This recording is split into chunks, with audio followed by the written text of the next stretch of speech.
O gran esforzo realizado pola Comisión de Festas, así como a colaboración de veciños e empresas patrocinadoras fixo posible pechar un gran programa festivo, o tempo que se saldaron todas as débedas pendentes. Como anunciamos o ano pasado, a nosa intención era liquidar todas as débedas que tiña a Comisión e así o fixemos, podemos anunciar xa que as débedas xa están liquidadas e que as nosas contas están limpas.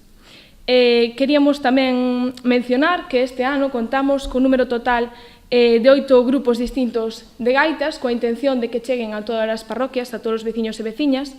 Contamos tamén con 5 bandas distintas, 2 por día, e queríamos destacar tamén que unha delas vai a percorrer as distintas parroquias para que tamén se chegue aos distintos veciños que non viven no centro.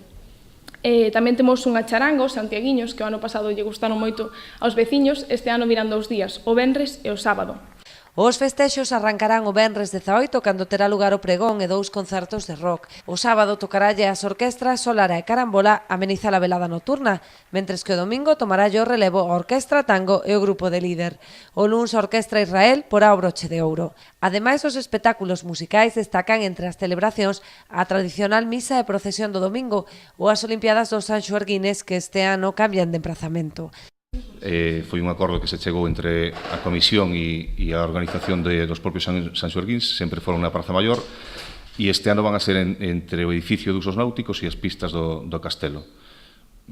É un cambio, veremos como funciona e tal, pero, bueno, dado pequenos conflitos que se teñen dado entre o momento de instalación das orquestas e o fin de festa, pois decidimos que era mellor separalo.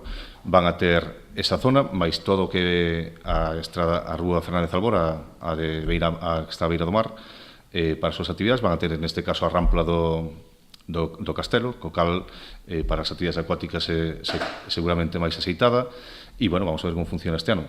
Haberá tamén actividades para nenos como hinchables ou a festa da escuma que terá lugar o luns. Non faltará tampouco a tradicional comparsa de xigantes e cabezudos que percorrerá as rúas da vila durante todos os días que duren as festas.